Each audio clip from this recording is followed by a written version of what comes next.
Yeah, brilliant. Perfect. Okay, so you can see even from that, and that's excellent to hear about 13 having the work program and having a plan in place. And as you say, that doesn't have to be a big, elaborate strategic plan. That just has to be a plan of like a set of objectives for the year of what you want to do, what you want to achieve. And as I said, it doesn't have to be a 3-year plan. It can literally be, this is what we're going to work on for the year. And as we shown earlier in from relation to governance, actually focus what you actually do. It forms the agendas, it forms your meetings, it should form the discussion of your meetings. Relation to the children's officers, again, that's great, but the two that don't have a children's officers, and I'm presuming that's county board people, it's important you have that. And I will talk in a few minutes about your legislative requirements, okay? And those legislative requirements are not just on the NGB as a whole, they're on each of the units. So the role of a children's officer has become a really essential and critical role on a county board. In relation to the data inventory, again, 3 saying yes, 4 no.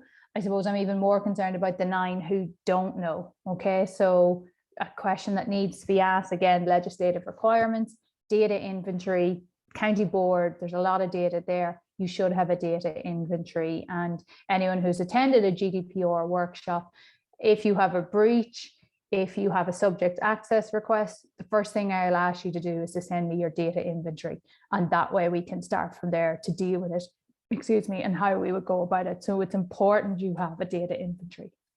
Holding the regular county board meetings and executive meetings, that's excellent, okay? And we'll be talking through different parts of this as we go through tonight's thing. It's great to have them there.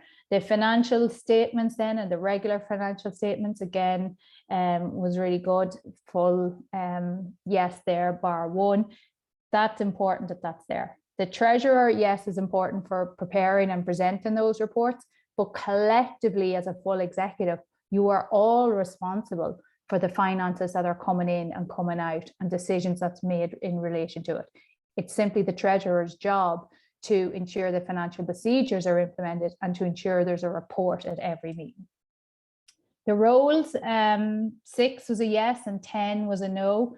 Again, there are a number of roles on a county board executive for a reason. It's for sharing out the workload. It's ensuring that all the different angles are actually covered. So it's really important, even at your next county board meeting, what are the roles that are vacant?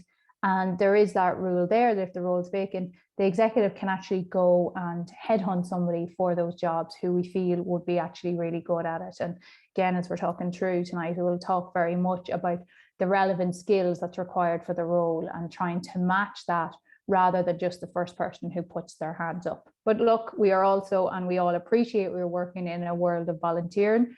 I understand and appreciate through COVID-19 as well, we have lost a number of volunteers because they've suddenly had time to themselves.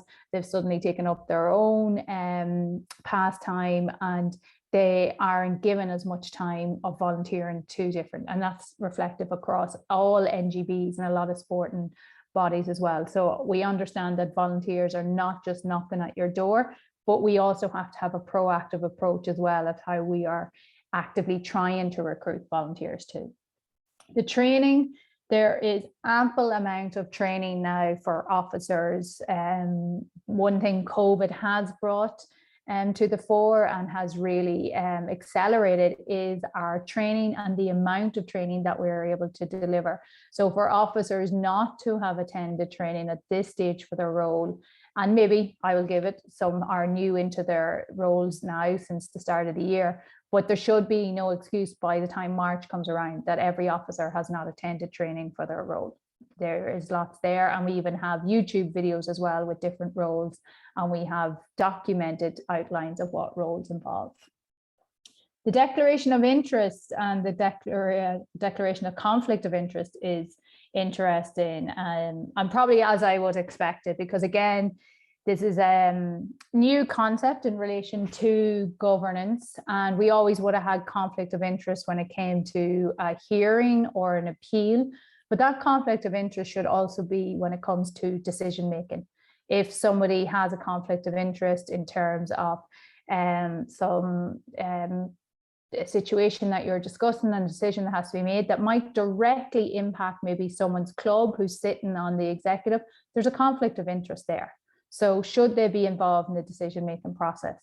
That under governance guidelines, they would say no, they would be asked to leave the room while that's being discussed and the decision was made. Also, from the person's perspective, they can clearly go, look, I do have an interest in this. It is my club. So can I really discuss this and be subjective to it? Probably not, because your heart will always be sitting where your club is. And then the last one is in relation to your performance, and have you ever reviewed or evaluated your performance? And it's great to hear that 3 have, because it's not a very common practice. And even we used to get frustrated by that, even from a work program that we used to be going through so many different programs. We never really had time to sit back and reflect and review the programs. But now we have built that into everything that we do, because the evaluation piece is now so important. And anyone that I know we delivered some webinars last year, and it really was about how you can progress. But you can only progress if you actually look back on what you've done and review what you've done, how you've done it, what was a success, what wasn't a success, and how can we improve, or what areas in our work plan that 13, if you say you have and you have a plan in place, what parts of that did we not get near, and why did we not get near? Is it not relevant anymore? Or is it a case that something became more of a priority and we had to concentrate on that? But reviewing your performance is something I would really encourage everyone to do midway and at the end of the year. Okay, excellent. So we're going to, no, is there any questions actually maybe before we go on that? Yeah, just literally one after coming in there, Paula. Is there a rule that you should leave, or is it just manners? No, it's manners. There's no rule. Yeah, it's not a rule per se, but it falls into governance. And that's probably, and that's actually an excellent question even to start before we go into the next part. None and most of what I'm going to cover in the next part is not rule, it's governance. It's the right thing to do. It's the transparency, it's the accountability. So governance is process, practice, procedure. Not all of that is governed by rule. Okay, so I think that's a really good point to note. Nowhere, I don't think it says in the rule book, should the financial accounts be presented at every meeting, but they should be. That's the only way to keep on top of it and monitor. It says the treasurer should prepare reports, but I'm not sure it actually says at every monthly meeting. So they're the things, as we say, not everything's in rule, but this is practice, this is procedure, this is the process you should be doing, and going back to what the governance code, because it's the right thing to do. Okay, so getting into the principles of the governance code, and they're broken down into 5 different principles, and that's how I'm going to break it down tonight for you. I'm going to talk about the language in the code, and then I'm going to break it into what that means for us. Okay, how do you apply that at county board level? So principle 1 is leading the organization. You guess that's all about the leadership. It's the role of the executive. Principle 2, exercising control over the organization. 3 is being transparent and accountable. 2 words that have been mentioned a lot tonight. 4 is working effectively, and that's been covering off some of the stuff that we've said, and even as I was talking about evaluating how you're doing it, working effectively. Are all the roles filled on your executive that should be filled, or are you working off a 5-man woman team when really you should have a 10-person team? Okay, and obviously the 10-person team should be working more effectively because you have more people doing the job. And lastly then is behaving with integrity, a bit like you've just asked there. Is it manners to leave or is it rule to leave? You're behaving with integrity. You are upholding that you have a conflict. You've clearly outlined you have a conflict of interest and you are leaving the room. And also from your club side, you'll be able to say, look, I left. I couldn't be in the room when the decision was being made. So you are not responsible either for the decision which is made from that side, because you couldn't have engaged from without subjectively not having your club's best interest at heart. Okay, I don't know if there's a comment in there or. Okay, so we go into principle 1. Principle 1 is leading the organization. This is having a vision, a mission, your values and the objectives. And it's also making sure they remain relevant. Okay, so anyone who might put a 3-year plan in place, it's important that you're reviewing the full plan. It does need to be reviewed, needs to make sure what you are actually concentrating on and what you're working on, even if they're the objectives or just the work plan for the year. What we set out now in January as the year unfolds may not be deemed to be as important once June comes around. But in June and at every meeting, we should be reviewing what the plan is, where we're on the plan, and is this still important, or has something more major come up that now needs the full attention and needs concentrating over the next number of months. You need to be developing, resourcing, monitoring, and evaluating the plan so that we can achieve our objectives. We all talk about the nice shiny plan sitting up on the shelf. No point sitting up on the shelf. It should be that document that has the dog ears on, has bookmarks on, that is clearly notes in, and is a working plan. It's something that is achievable. And then managing, supporting, and holding to account our volunteers, all who act on behalf of the organisation or on behalf of your county board. As we said, each of you have now been appointed and elected by your clubs to a particular role. And one of those main roles is the running of the county on behalf of all of those clubs. So you are accountable now to all of those clubs, and it, as chairpersons as well, you are now responsible for ensuring all of the executive ensure that they do their job, that they do their role that they have signed up to do. So breaking that down more from, I suppose, from an LGFA perspective, it's the vision. Where do we want to go? What do we want to achieve this year? Okay, and I'm not sure how many of you have actually had that conversation now already at the start or for your first meeting, or maybe you haven't had your first meeting in January. But I would urge you all to have that as one of your first questions. Where do we want to go this year? What do we want to do? Why the county board exists, who it serves. That's your mission. Okay, who are you serving? Why are you in place? Is the purpose just to get through another year? Okay, and I would probably urge that all county board executives, it shouldn't just be that.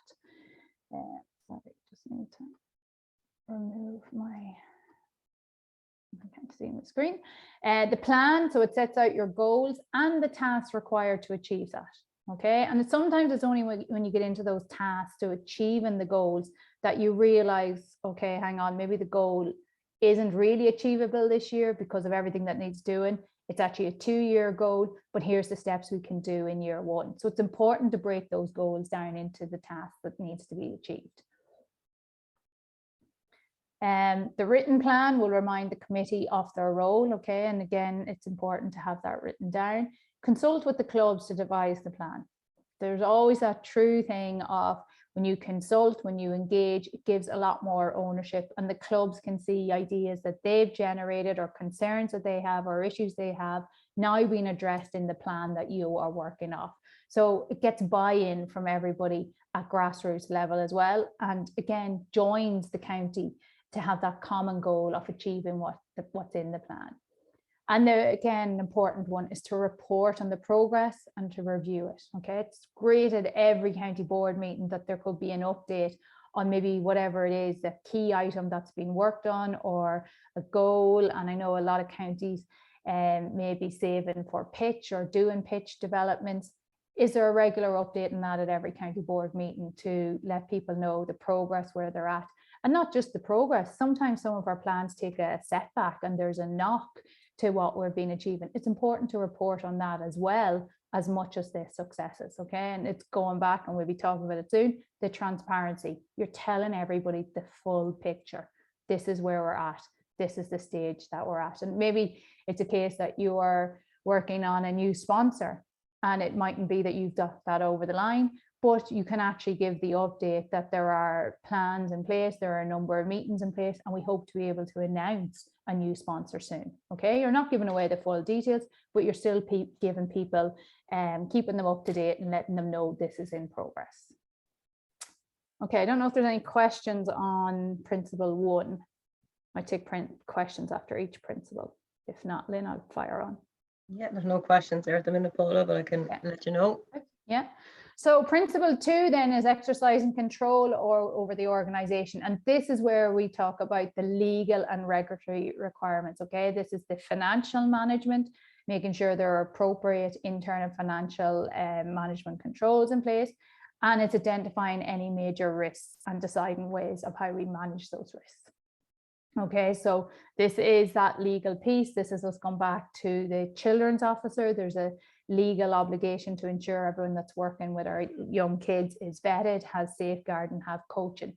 Somebody at county board level needs to be coordinating that with the clubs, needs to be assisting the clubs, needs to be ensuring we have workshops in place, we have vetting there. Anyone working with our county teams, county children's officer needs to be ensuring that they are meeting all of the legal requirements that are now in place. And again, they're not the requirements from an NGB. Unfortunately, these are legal requirements that are coming down through sport, but when you actually break it down, it's making our sport a safer place for our kids to play in. So although they might come with heavy administrative duties, they are for the greater good as well from that side of stuff. The other legal requirement then is the GDPR. And again, we've run various workshops on how we've broken down the big bad language of what GDPR is and how that practically applies within a sporting context. And I'd encourage anyone, if you haven't got your data inventory, again, to go back and to get that done as well. I have a question for you there, Paula. Do senior county managers need to have safeguarding? If they have underage players, if there are minors on the team, then yes, they should do. Okay, so the legal, the legal statement on it is that anyone who is regularly working and has regular access to underage people must be vetted, must have their safeguarding, and must have the minimum coaching requirements. Okay. Perfect, thank you. So that's the rule you apply. Okay, so breaking down this one then into what it means to establish effective controls. What do we mean by that? So first of all, you must obviously comply with the rules of the association. Okay, that's important. As the executive, it's important that all the rules are implemented correctly within your county or within your province. And if there's a rule there that you're not sure of, or how it's applied, or the application or the interpretation, then you pick up the phone, you seek clarity, or you stop a meeting and say, we can't make a decision on this until we have received clarity on it. The second one then is to comply with legislative requirements. So I've mentioned that between the vetting, the safeguarding, and the first place with that is ensuring you have a children's officer in place. And going back to, I suppose, what's the right thing to do and what's rule, having a children's officer is a rule in the rule book. You must have a children's officer, so it's important to have that in place. And the other legislative requirements then are the GDPR and ensuring that you have a date of inventory, that you are ensuring everything you do is in line with the data protection policies. And again, these are policies that we have developed, they're on the website, they're freely downloadable for all our units to use. Appropriate financial controls in place, and that's in relation to, and that will vary from county board to province, and the volume and the amount of money that you're actually dealing with and bringing through. But what is the spend, what's the ruling in relation to what's been approved, the budgets, do you get a budget from your county team managers? Is a budget approved for them? And if it is approved, then how do they go about spending that money, or who has to approve the spending of that money? Have you had all of these conversations? Regular and comprehensive reporting, and as I said, that's the treasurer's role and the assistant treasurer's role to ensure that's there, and that they're reporting back at every executive meeting and county board meeting, so everyone has the full picture of what's happening. And that's all the accounts. Some counties may have more than one account, be it that they have a pitch fund, or it might be a fundraising account. All accounts should be reported on at every meeting. Effective budgetary control, as I said about the county boards, what other budgets are required? Are they set out? Do you do out a budget from the start of the year and how much everything is going to cost? Is that budget reviewed? And who does that review? How many times a year is the budget reviewed to ensure that we're on track? And then clearly understood and an observed decision-making process. Okay, so how are decisions made in your county? What is the process involved in that? Are we following that? Have we ensured that if we are doing a vote, that members who are there are registered? We've checked the registration, and even now with Fern, it's become a lot to check those registrations. So again, when you look at all of that, it comes down to process and procedures that you have in place within your county. They called effective control measures that are there. So if anything breaks down, you can go back and look, okay, at what stage of the process did it break down? Principle 3 then has been in the work of our association and making sure there's regular and effective communication. It's responding to stakeholders' views and questions from our association in the planning and decision-making process. So I've said it once, I'll say it again, you're the officers elected by the club. So you represent the club, you represent the members, and you have been tasked with the job of ensuring the smooth running of football within your county, within your province. However, it's not a case you just run off and you do that. You should always regularly be engaging with the clubs, involving the clubs, and making sure if there is a major decision to be made, at what stage do we consult the clubs and get their view from it, okay? You're representing them, you're not, what would you say, the boss of them, or you don't dictate to them. You represent them and you ensure that everything you're doing is representative of what is they would like. So a reminder that clubs make up the county board. You allow members to have a voice in the county, and the word engagement is so key, that we're continuously engaging. And as I said earlier, not just on the good stuff, but on the bad stuff too, okay? So it's important, maybe the answer to one of our concerns or queries or issues might come from somebody down the floor who has an idea of something new that we could try that would solve something. Clubs and members need to have confidence in the committee, and I think that is built through engagement. That's built through healthy discussions at county board meetings, and it's not a case if someone has a proposal that it's shut down, that it is given due time, due discussion time, and a fair hearing to everybody. And that's how you get good decisions made. Conflict resolution plays a vital role, and you use the code of rules where required. Okay, it's important that that's there. The code of rules, again, provide a proper process and a procedure that's a fair process and a very transparent process for everyone who's involved in it. But a lot of the time, sometimes conflict resolution can be done outside of the rule book in an informal setting, very much again by outlining all sides of the story and allowing somebody an opportunity to actually speak and voice their side of the story and how they felt from something. Regular updates, accurate minutes, which are open and accountable, okay? And very often we would see minutes, and they could be long minutes about Paula Prunty said this and Lynn Savage came in with something else, but actually what was the main item of discussion and what the decision was might never actually be recorded in the minutes. So it's really important, what were you discussing, what was the outcome, and sometimes a lot of the in-between does not need to be reflected in the minutes. So just have a look at that, how we're doing it, but also to ensure that the minutes are reflective of what actually happened. Excuse me. And then effective meetings, I've talked about this, encouraging discussion, okay? Allowing delegates to speak, allowing proposals to come from the floor, allowing if something becomes a lot bigger than what we had thought, by transferring that to the next meeting and giving it adequate time on the agenda. And that's important too, from your agenda point of view, what's on the agenda, what's going to eat up a lot of time, and are we then just rushing a few quick decisions at the end? We'll just get them over the line when they've been so tired because we've exhausted them with something else, okay? Is that really the right thing to do?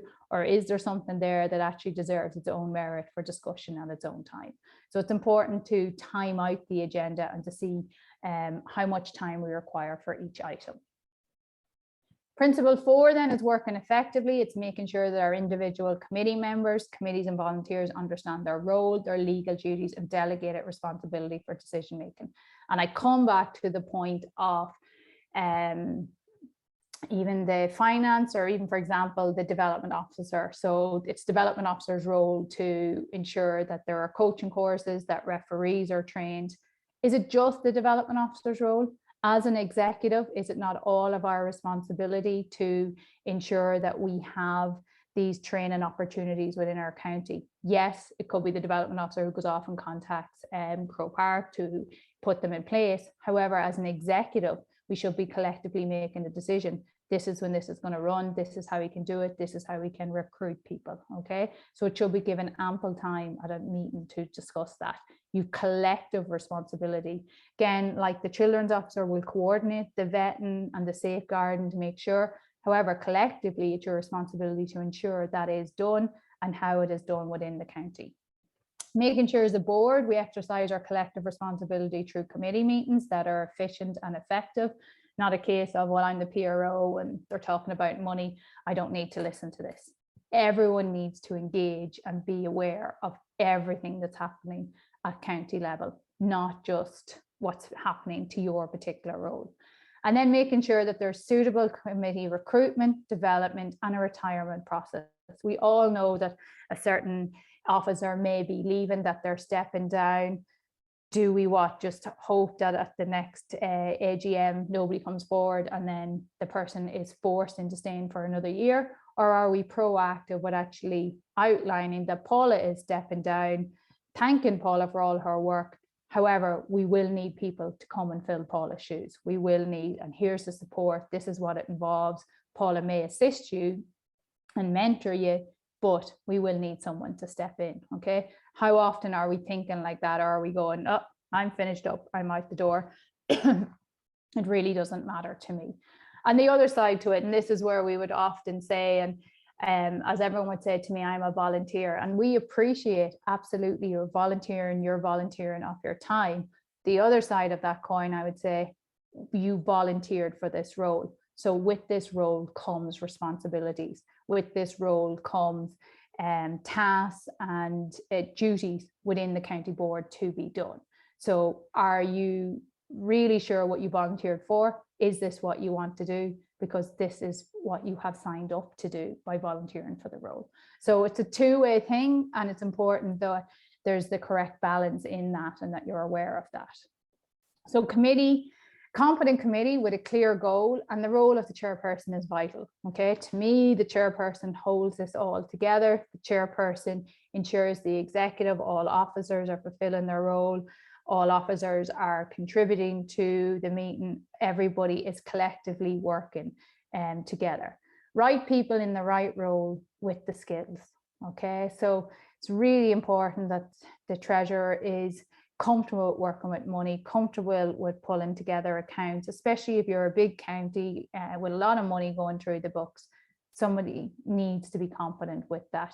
The PRO, that they're competent with social media, or maybe writing a report, or that they are good maybe at ensuring they have people for the different social media platforms and how that's being done. Okay, so it's important that we are looking at the skills. Evaluation of the committee's performance, and we've spoken about that, and 3 of you are already doing that. Really important that the rest of us start doing that, looking at our performance, how we're doing and what we're doing. And really, you should be doing that prior to each AGM, coming up to the secretary's report. How did we actually perform? And it shouldn't just be personally me, the secretary, this is what I did. The secretary should be reporting collectively on an executive, how you actually did, what went well. And as I said, what didn't go so well, what do we need to work on? Role descriptions in place for each officer and what's expected from them. Okay, has any new officer joined your executive? Has the chairperson spoken to them? Have they said, are you aware this is your role? Is there a role and plan, and maybe areas on that plan that relate to their role? Are they aware of that, what they need to achieve for the year ahead? Sharing of the workload. Okay, and it's really important, and I said it already about the chairperson joining everyone together. I may be the PRO and I may not be particularly busy at this time of year. However, the secretary could do with more assistance with preparation at this point. Can I assist? Can I help? Okay. Where can the executive can be used? The culture and language officer, assistant secretary, where can people like that as well can be used collectively to assist the executive with what they need to achieve, rather than going, well, nothing affecting me today, so I don't need to contribute. Okay, going back to the collective responsibility, you've been appointed there by the clubs, you're responsible for the whole running of the county board, not just the one related to your role. Adequate training is provided. So again, chairpersons, and going back to the chair people, who's on your executive, have they got training, what training is available, and even setting that one goal that we all are trained in our roles, we've all attended some form of a webinar or training to assist us with what we're doing. Okay, the last one then is just before you move off that one, it kind of works in effectively, but for on our YouTube channel at the start of the year, we done a teamwork webinar specifically for county officers. Brilliant. So it could be a good one for people to actually watch back, and it'll help that number 4 of working effectively. Brilliant. Yeah, perfect, Lynn. That's exactly what. And again, sometimes take some of these and watch some of them at an executive meeting, or ensure that they're distributed as part of the minutes of the executive meeting. So brilliant. Thanks for that one, Lynn.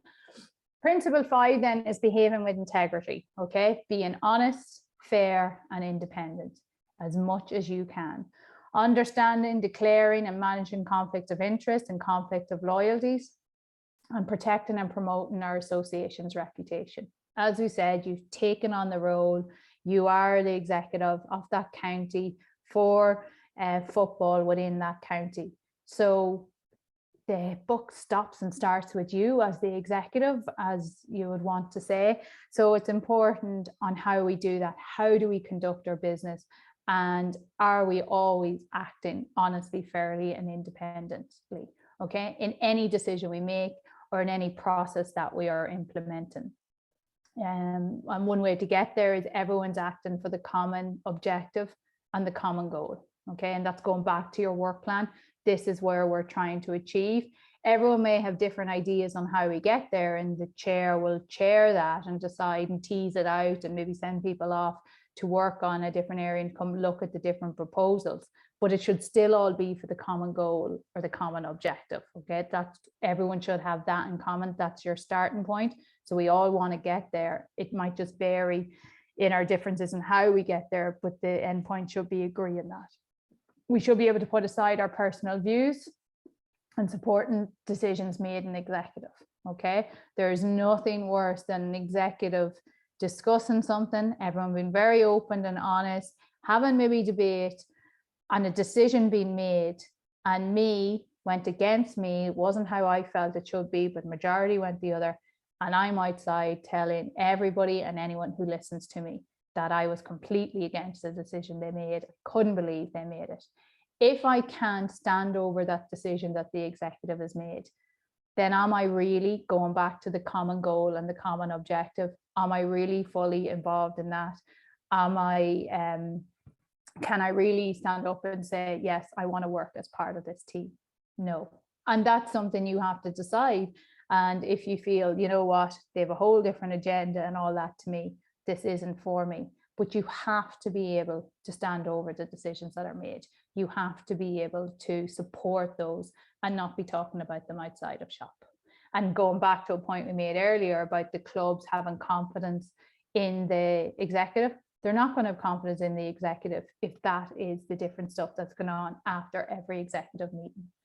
And then you need to take responsibility and ownership of decisions that you may even personally disagree with, okay? Because they've been discussed, there's been different points put across, but you have to take ownership that the process was followed.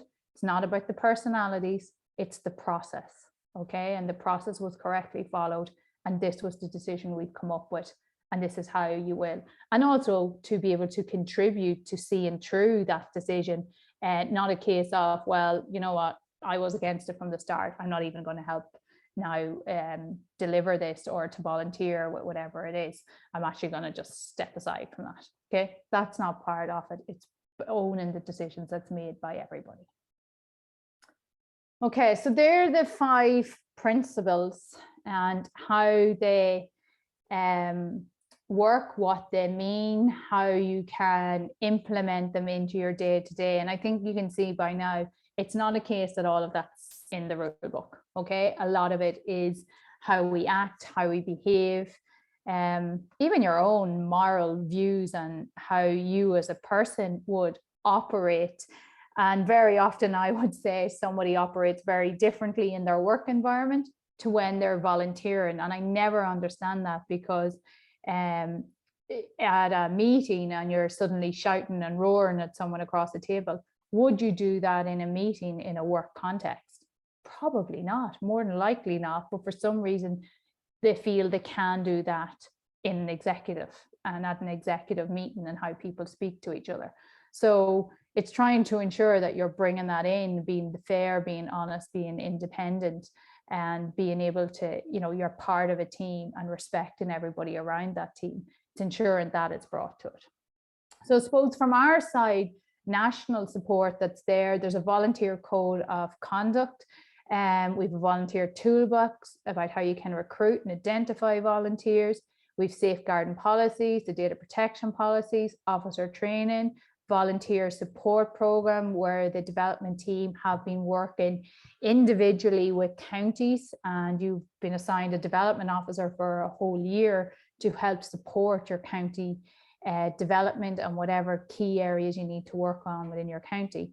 And then we have the county leadership series, part of which you are undergoing tonight, and different webinars. And Lynn's talked about even the teamwork webinar that was done earlier and is available on our YouTube channel. So we have mountains of support there. And sometimes, yes, I will admit, it could be overwhelming. You don't even know where to start, or you mightn't even know. But a starting point is to send us an email or pick up the phone and say, this is what we're currently working on. Have you anything along the lines to help us with this? Okay, so please, please always pick up the phone to us.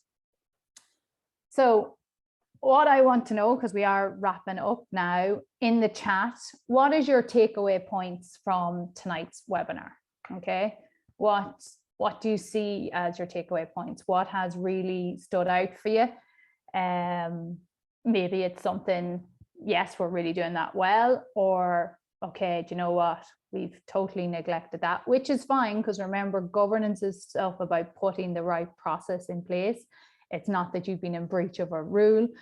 It's about how we can improve and be more effective and enhance what we're doing. So if you want to just put that in the chat function, and I'll get Lynn to read out all of your takeaway points.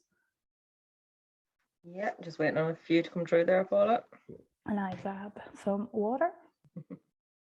A welcome stoppage.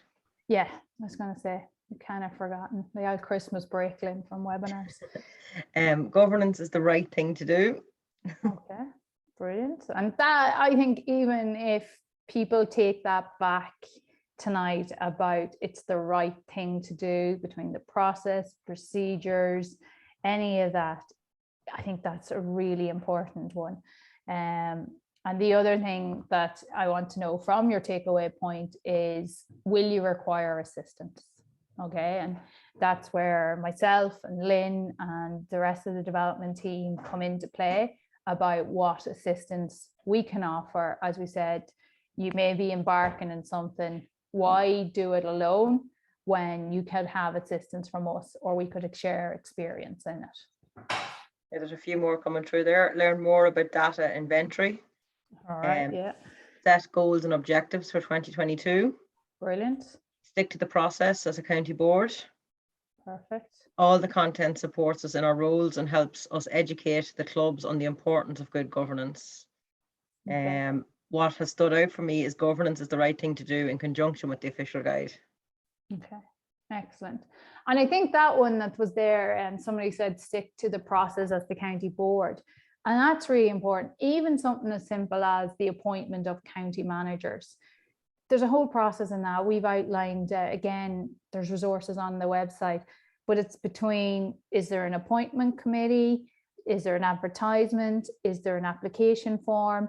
Even then when you're interviewing, what is the different criteria you're interviewing against, what's the score written. And very often we might get calls from the county manager who has lost out on the role and has looked for feedback and has just been told, no, sorry, good luck. Okay. And that is not, because you had a process, you should have the criteria, you've the weighting. There's no reason why you can't share that with somebody. Similar, if you went for a job application, the HR person has to have the process and require procedures in place that were applied. Why can't you do that under for the appointment of a county manager? That's your process, and you stick to the process and you supply the feedback, because yes, they weren't successful now, but maybe they would apply again next year or the year after, because actually the feedback you gave them was excellent and it helped them to develop themselves and to become involved with a different team. If there's a few more there, just the importance of what you as a county board hope to achieve and the importance of planning. We need to review all our governance. Executives need to work as one team, no I in team. Good governance protects each of us as volunteers, critical tool for decision making. Yeah. The importance of honesty in all matters. Consult and engage with clubs on an ongoing basis. And then I know some people have asked throughout about getting the slides. It's not that we'll send the slides out, but this is being recorded, so it'll be available on our YouTube channel under County Leadership playlist. So there's loads of webinars there. Perfect. And that's where you might come across a different webinar that will help you with what you're doing.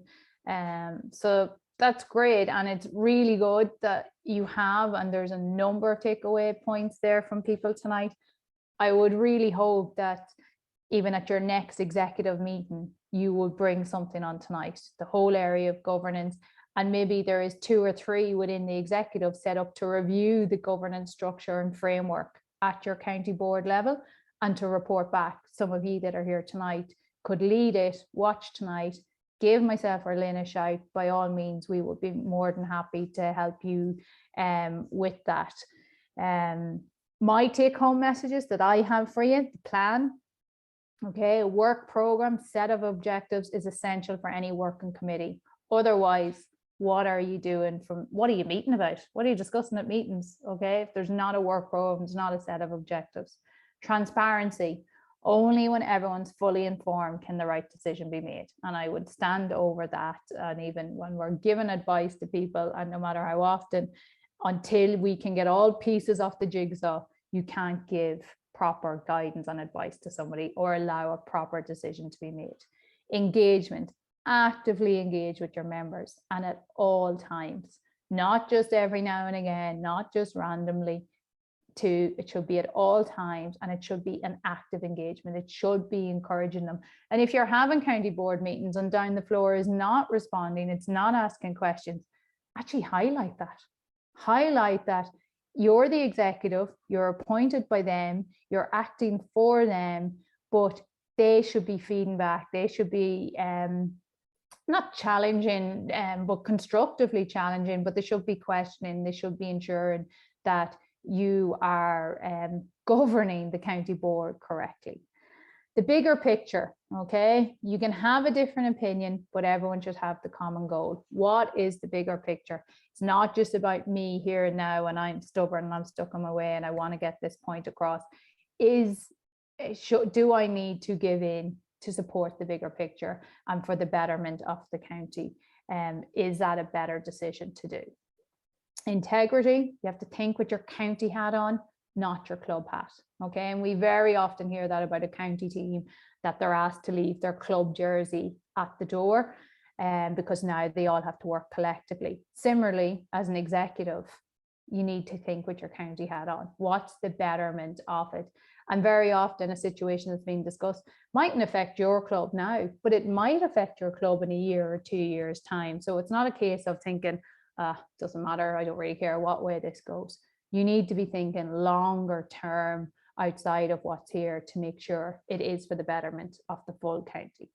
And then the effectiveness, okay? Knowing your role, and I would say even volunteers need to be managed, okay? So it's as I say, yes, they're not staff, they are volunteers, but it's knowing your role and how effective are we, going back to the first point about the plan, how effective are we at ensuring we're implementing our plan? There's a governance checklist, and trust me, that is small, that's not everything. If anyone looks up the governance code, the majority of our county boards would be a type A organisation. That's where it is volunteer only. The NGB, Ladies Gaelic Football at national level, we're a type C organisation. So each of those principles are broken down into sub-principles. So for type A, there are a lot less sub-principles to be applied, and below is a list of some of the things that is listed as the sub-principles. But for a type C organisation, there's something like 75 principles that we have to adhere to because we employ staff. So there's employment law, and even the level of finance that we receive, and the level of reporting that we have to do to the Department of Sport and Sport Ireland. All of that's covered under type C, but county boards would be type A. So if you do want to look up the governance code, there is a checklist there. There are different principles. It also sort of gives you examples as to what they mean by each of the principles and how you apply it. So it's an interesting exercise if you wanted to have a look at that. Then, as we said, governance, it doesn't have to be such a mind frame. It doesn't have to be all of these different words. It is very much, and somebody already summed it up, it's the right thing to do. It's the process, and it's coming back to the process and the procedure. Regardless of who the person is, it should be the same process and procedure that is applied. Okay, and I don't know if there's any other questions or comments or anything else. Just one more question there. Would you have a work plan template you can share, or should executives be coming up with their templates to suit their needs? Just if there was one to share, somebody has asked.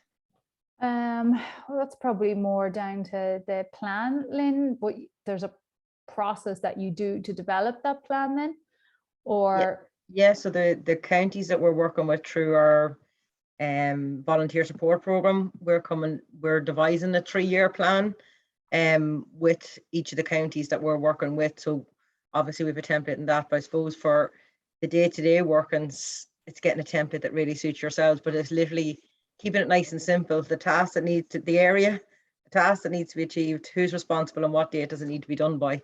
Literally, I think if you have those over your general work program, Paul, I think you'd have a good lot covered.